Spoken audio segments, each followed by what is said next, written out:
నటుడు మంచు మోహన్ బాబు హైకోర్టును ఆశ్రయించారు. మీడియా ప్రతినిధులపై దాడి నేపథ్యంలో పోలీసులు మోహన్ బాబుకు నోటీసులు పంపించారు. బుధవారం ఉదయం విచారణకు రమ్మని పిలిచారు. దీనిపై మోహన్ బాబు హైకోర్టులో లంచ్ మోషన్ పిటిషన్ దాఖలు చేశారు.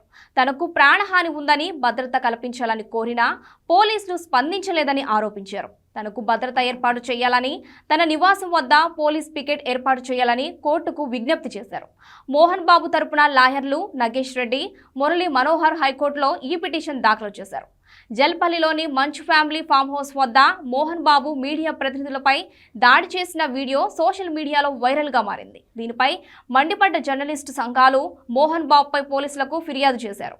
పహాడి షరీఫ్ పోలీసులు BNS 118 సెక్షన్ కింద కేసు నమోదు చేసుకున్నారు. దీనికి సంబంధించి రాచకొండ పోలీస్ కమిషనర్ సుధీర్ బాబు నటుడు మోహన్ బాబుకు మంగళవారం నోటీసులు జారీ చేశారు. బుధవారం ఉదయం 10:30 రాచకొండ కమిషనరేట్లో విచారణకు రావాలని అందులో పేర్కొన్నారు. దీనిపై తాజాగా మోహన్ బాబు హైకోర్టును ఆశ్రయించారు.